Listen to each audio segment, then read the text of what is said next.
Hello, welcome to yet another edition of Trends with LJE, where we bring you the latest and developing stories across Nigeria and, of course, Africa. I am John Nkanyan. Now, do well to be part of our growing online community by hitting the follow, like, and share button right now on all platforms at LJE Nigeria. Now, joining me to dissect today's trending stories are Barrister Samuel Meme and, of course, Miriam, who is a familiar face with Trends, and Gracie. Gentlemen and ladies, it's great to have you join us on this edition of Trends with LJE. Thank you for having us. Thank you, viewers. My pleasure. Now, let's quickly run through our headlines for this edition of Trends. President Tinubu writes Senate seeks fresh 1.15 trillion naira domestic loan. Senate set for debate over Trump's genocide claims. Tension in House of Reps as lawmakers clash over motion on religious killings.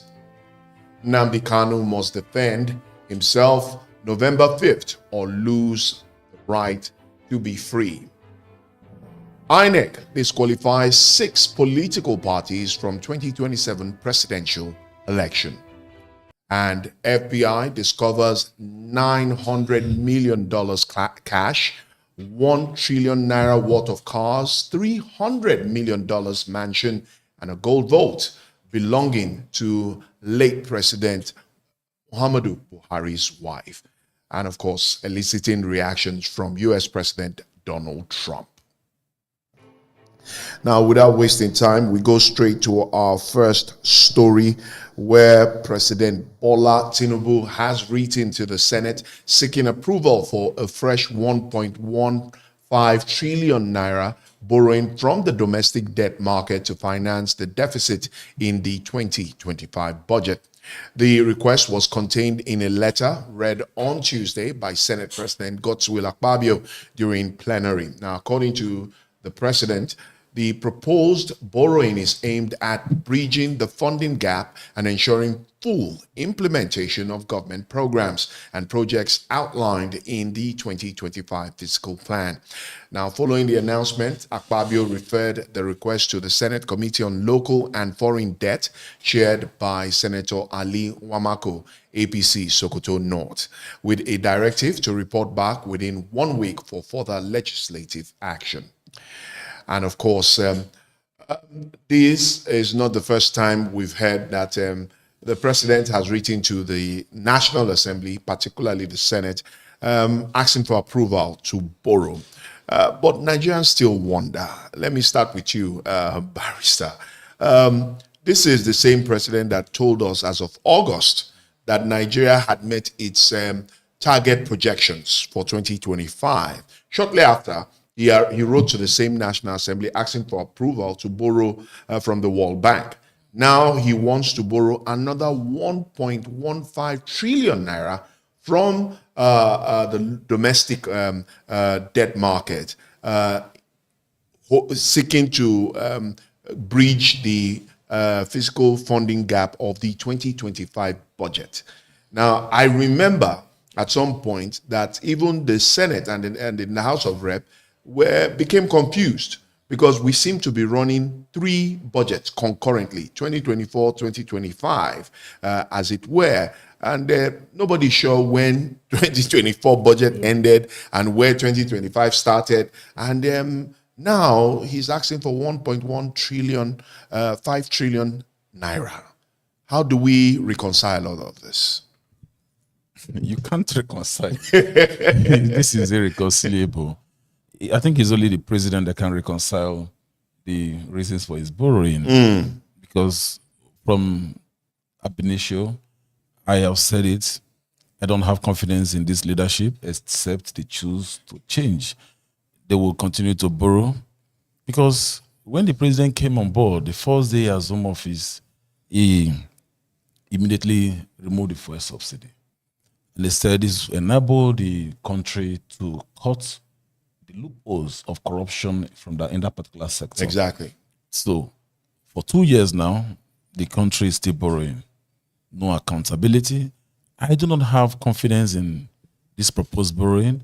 If in the normal circumstances, if we have the right National Assembly who should act based on what the law provides, they would naturally stop this madness. I term this is senseless borrowing.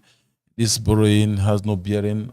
It's not targeted as at improving the lives of the people, because the previous one that have been borrowed and the other revenue streams that the government were not seeing the impact.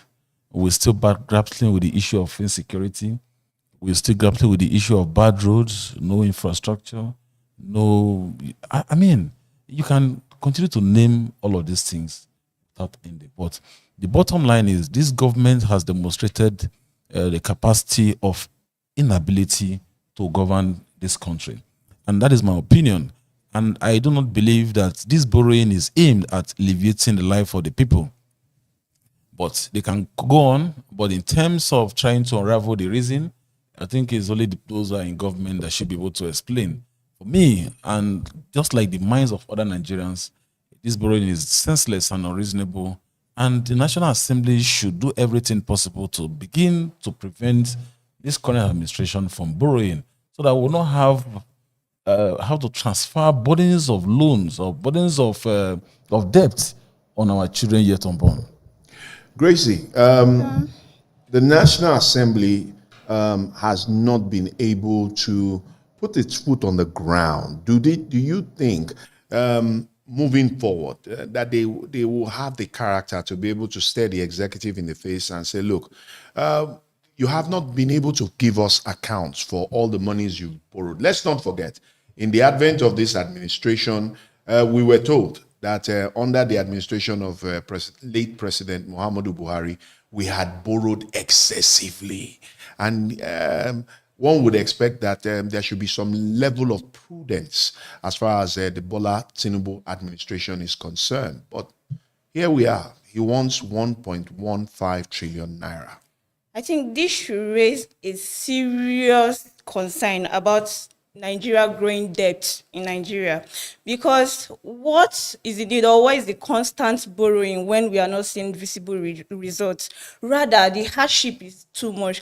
So what I'm trying to say is that if this money he's borrowing is used for like job opportunities, used to reduce poverty, I would say, okay, maybe he's using the money for a reasonable thing. But this one is not using the money for anything. We are still suffering. The hardship in Nigeria is too much. So what is he using the money for? So I see no reason why he will be. I see no reason for the constant borrowing. So that is it. Miriam, the economists will say that there's nothing wrong with borrowing.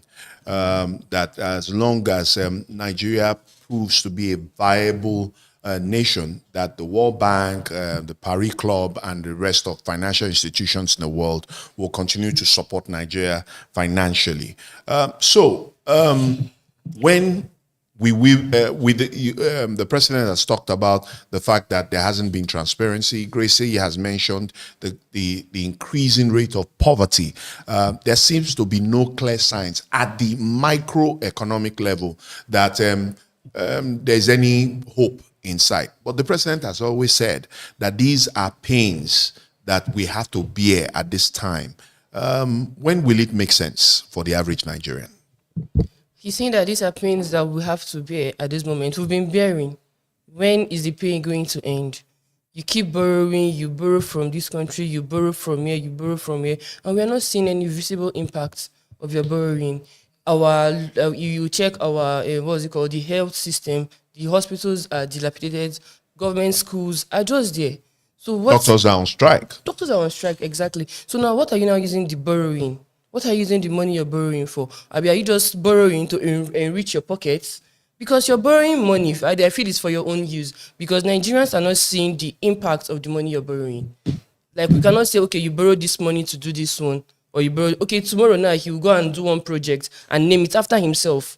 So are you doing projects to name after yourselves instead of bettering the life of Nigerians?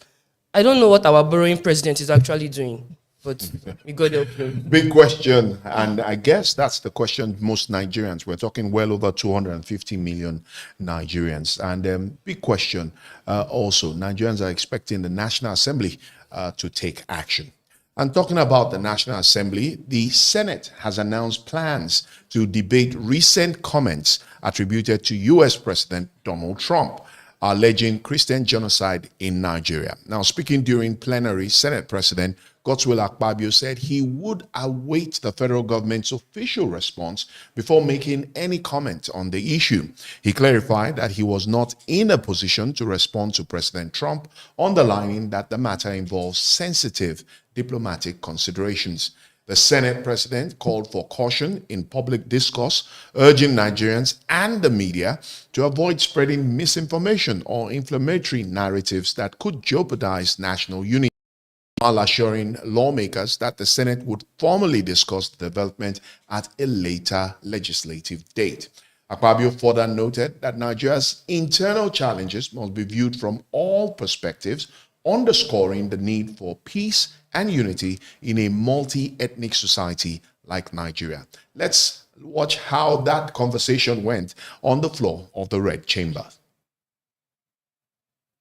I'm coming. Don't be scared. I can say. I said I'm not scared of Trump. I will say my president or I'm a Nigerian. Nigeria is a sovereign nation. I'm a parliamentarian.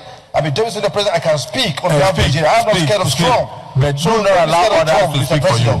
Don't be scared of Trump. Get you can say your mind about Trump. Get something. We are a sovereign nation. But get something. Don't allow people to ascribe what you did not say to you. You did wrong, but you didn't say it. That's correct. You didn't say it. Yes. But what I'm saying is that you shouldn't be scared of saying anything. No. If you want me to say it now, I will say. We're not scared of Trump. I will say, but then listen. We're a sovereign nation. We're not scared of Trump. I can only say what is discussed. And he's saying lies about our country. What he's saying about our country is not correct. And we have the right to discuss. You also think of what you do with the social media that has a lot of breaking news. Breaking news should not break the society. But a situation where somebody will sit in the comfort of his room and produce a report and produce fake pictures of 2023 when the Senate President with senators visited Port Harcourt on a very different thing and say, oh, Senate President answers President Trump. Who am I to answer President Trump? Have you ever heard of such a thing? And the Senate President said that Nigerians are not complaining, that we like the way we are living. That I can deal with it, but then that the Nigerians are not complaining. I have petitioned the police. I have also petitioned the DSS. The comment is in order.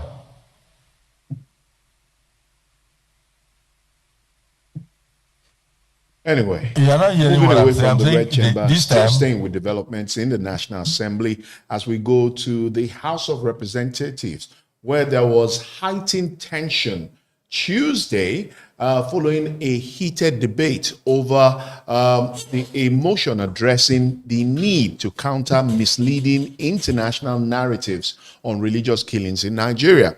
The motion, introduced during plenary, sparked a wave of strong reaction from lawmakers, leading to loud arguments and visible division within the chamber. Some members expressed concern that such narratives could harm Nigeria's global image, while others insist that the government must first address internal issues before defending itself internationally. Let's see how it went down on the floor of the House of Representatives. Honorable colleagues, go ahead.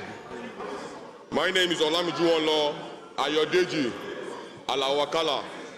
I represent Nigerians starting from Ogbomoso North, Ogbomoso South, and the River constituency. Mr. Speaker, I'm from the Pace-Setter State, Oyo State. Mr. Speaker, I seek the leave of the House under Order 8, Rule 5, to suspend relevant rules for me to take this matter of public importance, of urgent importance, on a motion on the need to address misleading international narratives on religious killings in Nigeria and strengthen domestic and diplomatic engagement for national cohesion. I so move, Mr. Speaker. Second. Thank you very much, Mr. Speaker. My highly respected colleagues, I remain Honorable Mukhtar Tolani Shagaya, and I represent Nigerians starting from Ilorin West, Asa, Federal Constituency of Kwara State. Mr. Speaker, I rise to second the first leg of this all-important motion moved by my friend and brother, Honorable Akala. I so second. Thank you very much. Those in support of the first leg of the motion say aye. Those against say nay. The ayes have it. Those in support of the second leg of the motion say aye. Point of order. Those in support of the second leg say aye. Point of order. Order, Mr. Speaker. Point of order. Order, Mr. Speaker. Those in support of the second leg of the motion say aye. Those against say nay. The ayes have it. The floor is yours. Order. Well, as the disagreement intensified, the Speaker was forced to call for order to restore calm and properly deliberate on the matter. The House resolved to move into a closed-door session to discuss the motion away from the public eye. The outcome of the session remains undisclosed at the time of filing this report, but incident underscores the sensitivity of religious matters and Nigeria's image on the global stage. Maria, let me start with you. How do you react to the drama that ensued on the floor of both the upper legislative chamber, the Senate, and the lower legislative chamber, the House of Reps? It looks the fear of Donald Trump is the beginning of wisdom.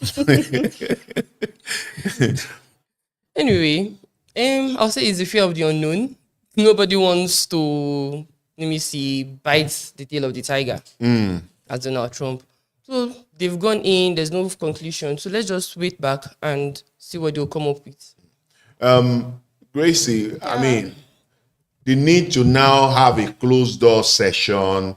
I mean, the case is like, let me use in local palace, like my grandmother would say, a woman has given birth in the public, in the market, and they say cover leg, when the world has already seen what there is. I mean, how do you react to it? To me, I would say this is very funny because this shows how sensitive this thing and divided this thing is becoming. Because the so-called lawmakers, the representatives, they are supposed to stay together to discuss solution, how they are supposed to help us. They are the one fighting. And again, let me say, religion should never be politicized. Because one, let me tell you, you see those our so-called lawmakers, you see these our so-called representatives, they'll rather win a case against Trump than winning a war against terrorists. The greatest misfortune is that in democracy are the one are those people we elect into the office, because it's so embarrassing that those people talking now we use our hand to elect or to appoint them into the office. Now look at what they are saying. Does that make sense? Most of them, they are not even qualified to be there. When we have young graduates, we have first-class graduates looking for jobs, seeking for jobs, they are not seen. And all those old men, I don't want to use the word clown, all those old men, they are supposed to retire, due for retirement, they will not leave the office. They will be there causing trouble. Men that if they hear sound of gunshot, before the gun will even get to them, BP will kill them. Those are the people saying whatever, instead of them to come together to look for solution, to know how this country will forge ahead. They are there arguing, fighting among themselves. Does that make sense? So that is big question. Barrister, let's get your thoughts. Has the issue of killings, I don't want to use the word genocide, killings being politicized? Because even our lawmakers seem not to understand the weight of the loss of lives of the average Nigerians. You're very right. They seem not to understand, because when you look at it critically, it takes It actually took Donald Trump to ignite a conversation here in Nigeria. Very unfortunate, and this is to show the level of understanding that our political leaders or political office holders, I refer them more as political office holders. Not leaders anyway. Because if you want to tackle an issue, you must look at the root causes of these issues. We have said it, and as if we knew what was coming up. We identified the root causes of this issue traced to the movement of cattle in Nigeria. And we have identified that when these guys are moving, they go through communities, they go through villages, they destroy crops, and they encounter reprisal attacks. And this is the genesis of this killing. I do not hold this view that there is something called Christian genocide or Muslim genocide. There is genocide in this country. At all levels. At all levels. People are being killed, particularly those in the communities. I really sympathize with those in the communities, because when you get to the community... My Lord said, we are talking about issue of extraordinary rendition, the way we have been brought back from Kenya to Nigeria. And he wants somebody to come and give evidence on that. There is nothing before him. And if you watch the motion of Nnamdi Kanu file, Nnamdi Kanu said, Federal High Court has given a judgment in respect of that, and also awarded 500 million naira against federal government in his favor. That judgment is in the court file. The Court of Appeal, in their judgment, also gave a ruling on that and made comment about that. CTC of that judgment is in the court file. Supreme Court, in their judgment, also took judicial notice of that and they condemned that attitude. They are all in court. We remain as consultants. Well, Barrister, how do you react to the fact that his consulting councils are suggesting that this matter should be pulled from the court by the federal government, and Nnamdi Kanu brought to the table that it is more in need of a political solution than constantly wasting the judicial process?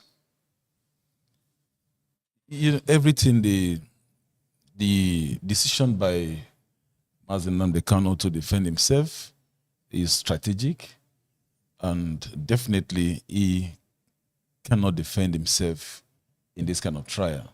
So but I know all of these things is actually a calculation they made for him to take that kind of decision. However you look at it, Nnamdi Kanu will eventually be freed.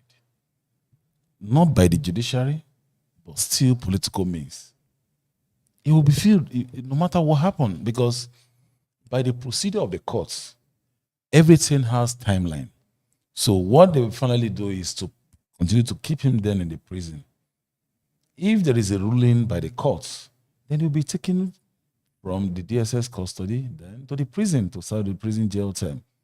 And the more you keep someone like Nnamdi Kanu in detention, the more you continue to raise issues, unnecessary issues within the system. I'm not saying that if there are questions that Nnamdi Kanu should answer before the court of law, then he should adopt any gimmicks just for him to get himself out. But we understand the situation. We understand that this is a country that is insensitive to the plight of the people. It is not a crime for anyone to lead the agitation for his people, like Nnamdi Kanu has done. But what the government should look at is the political approach. Look at the issues. But even though I have personally that what the government is trying to do by keeping Nnamdi Kanu there, they may not be able to achieve it if they continue to keep him. So you are aligning with the story that is making the rounds. That story just broke before we entered the studio, that Omoyele Sowore has suggested that the government is intentionally keeping Nnamdi Kanu, that there is a plot to either get him the death sentence or imprison him for life. In my opinion, what Nnamdi Kanu is doing, or what he did, or what they accuse him of done, like terrorism and the rest of them, but we have to look, because of the nature of this governance, this government, they can allocate any kind of offense or place it on the accused person. You know, so is it material, the correlation on how they place it? But for me, for someone who believes in justice, for someone who believes that the right thing should be done, for someone who believes and would know that the leadership of this country, particularly the political leadership of this country, is taking a ride on the people. So what Sowore said is very, very correct. But it will be difficult for this government to succeed. I would have preferred a situation where Nnamdi Kanu, should be brought to the table to negotiate, to discuss, to listen to him politically. The political solutions still remain the best approach. There's nothing can come out from this trial. I can tell you, it will be difficult for the judge to convict him for life imprisonment or to death in whichever way. All of this thing is just to keep him down there. There are people who believe that Nnamdi Kanu, if he's out from there, their political career is gone in the Southeast. There are people who believe that when he's out, he will have more strength and more power, to do whatever. But I do not hold that opinion at this moment. I believe that Nnamdi Kanu coming out would even help the system. All right? So that is my opinion, and I think the right thing should be done. Not keeping him perpetually, or you can listen to Barrister Okpara. There have been previous judgments that have found him not guilty. Not guilty. So when you continue to keep such a person there, what do you see? Look at the unknown gunmen in the Southeast. All of these things grew over time because of this issue of IPOB. When you allow opportunity for such a person, we remember the time, even in the Niger Delta, where you have people like Tom Poloch and the rest of them, Asari Dokubo and the rest of them. The government tried everything possible they could do to silence them or to keep them. But these are agitators. In the long run, when they gave many of them, they brought them to the table and they were able to negotiate way out. Now they're having a free ride in the Niger Delta. So why can't you adopt this same method in the Southeast? If you can sit down together with the real terrorists in the North, why can't you sit down with agitators to find a common ground, to find a common solution, and so there can be peace? It's quite unfortunate that even when we are trying to bring in solutions, this government still no reason to take solutions. They try to create problems in the midst of solutions and turn everything upside down in such a way that it will be difficult for us to have a peaceful country. Okay. Well, we'll need to take a quick break. When we return, we will discuss the independent National Electoral Commission's INEC clearance of 8 political associations and its disqualification of 6 others in the ongoing registration process for new political parties. Of course, one of the biggest stories making the rounds is the fact that we hear that assets belonging to late President Muhammadu Buhari's wife, after the FBI found $900 million cash, cars worth 1 trillion naira, a $300 million dollar mansion, and gold vault. Well, for all of this and more, do stay with us.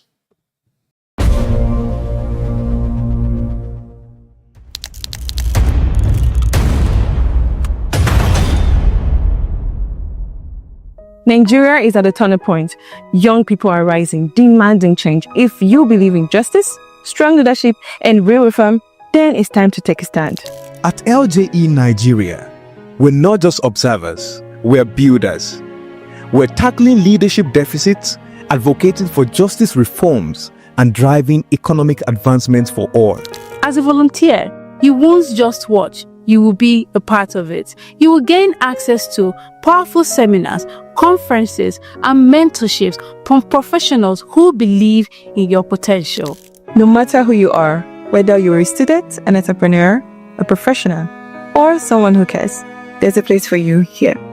Network with passionate change makers, build skills, and step into leadership. Join LJE Nigeria today. Let's lead with truth. Let's build with courage. Let's rise for Nigeria. Become an LJE volunteer today and be the change Nigeria needs. Follow all our social media handles for more details.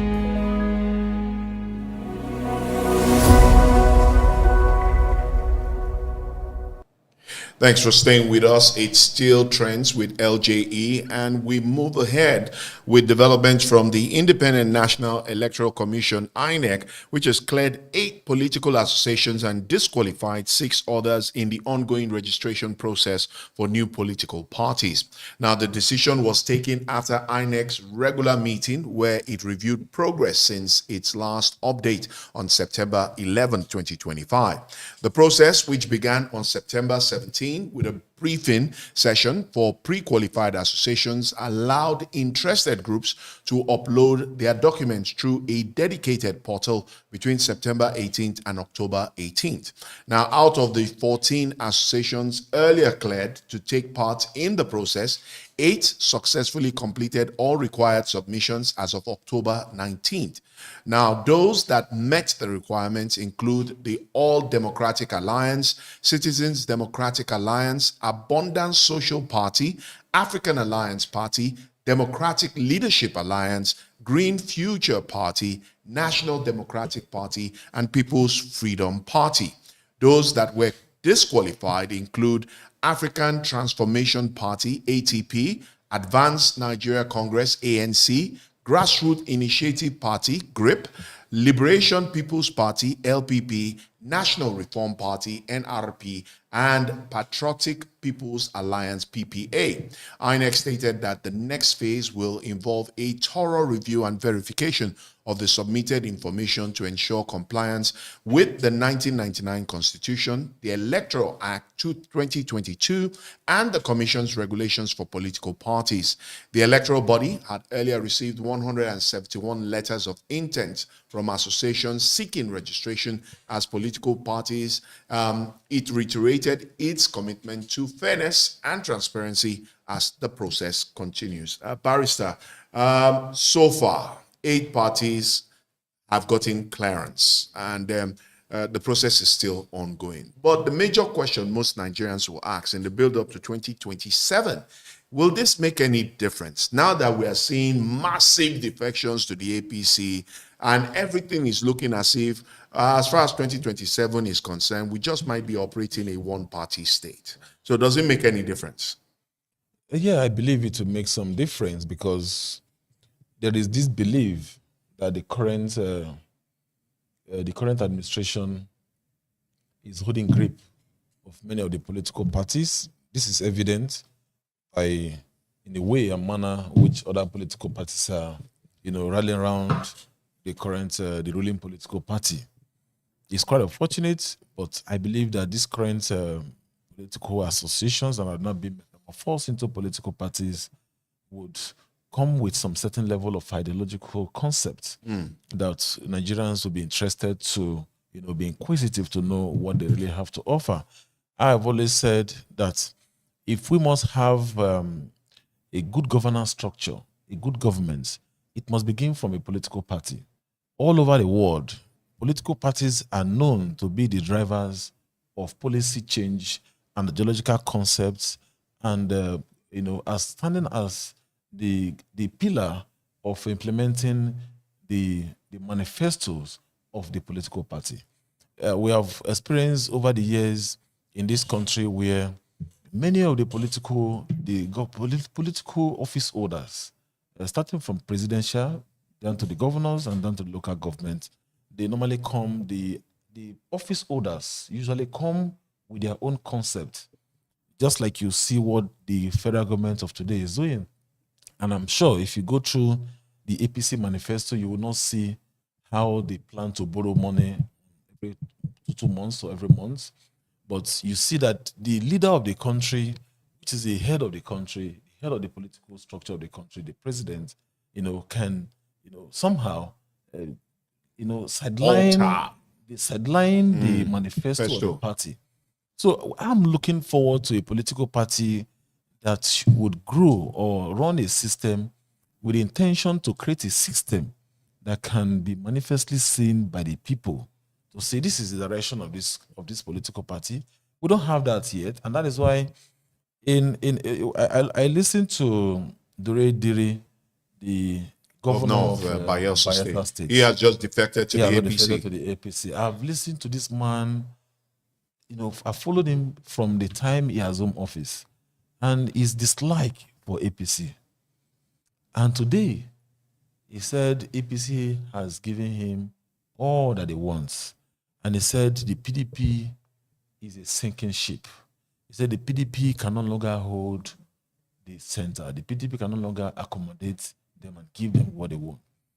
The question is, what is PDP without the members of PDP? Are you referring PDP as the umbrella, as the logo? No. The political party is made up of the people that run the political party. Yeah. So I believe that if you are a governor and you cannot run a political party and maintain your political party, automatically you are not qualified. You're not qualified to govern. And that is the basic issue that we are fixing. And I believe that some of these political party associations, I will look forward to any of them that will come up with the political ideology that Nigerians can align with in terms of practical approach. A political party that will run like an institution on its own. A political party that can drive change even before getting into office. Well, finally, in what looks like the biggest financial scandal of the decade, the FBI has reportedly uncovered a mind-blowing fortune linked to the wife of former Nigerian President Muhammadu Buhari.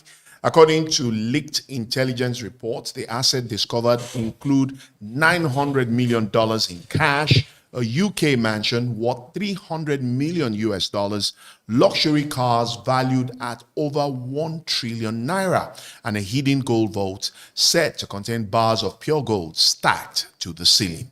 US President Donald Trump, reacting to the shocking discovery, said in disbelief, and I quote, "This is madness. No human being should have that kind of money lying around. This is not wealth. This is daylight robbery against a nation." End of quote. An insider from the investigation revealed, and I quote, "Every corner we turned led to another secret vault. The amount of money involved here is enough to rebuild this real," and has it's interesting what the turn of events are. Miriam, how do you react to this kind of fortune, money and wealth that has been looted from Nigeria and distributed in the US and in the UK? Many times on this table, I will say that our leaders are just there to enrich their pockets, not minding what the citizens are going through. A whole lot of Nigerians are languishing in abject poverty, and you see some people, some elites, are busy looting the funds of the nation. This nation is not for one person. It is for everybody. Tomorrow now, our president will go and borrow another money. What he's using the money he's borrowing for, we don't know. But he keeps borrowing. Then maybe some years to come now, you see houses that are owned in other countries in his name, in his wife's and in his children's name. Just like what our FCT minister is actually doing. He's trying to put his sons allegedly into different things. Then tomorrow, you see the poor people where they are suffering. We don't have anything. And them who are the elect that we elected into power to get to lead us are the ones who are just sharing the national cake, forgetting us, the citizens. Well, that's all the time we have for this edition of Trends with LJE. My sincere thanks to Barrister Samuel, Gracie, and of course, Miriam for your brilliant contributions on the show. And of course, to you, our audience, don't forget to follow, like, and share at LJE Nigeria on all social media platforms, and to join the conversation and get updates on our next show. I am John Kamyang. Bye for now.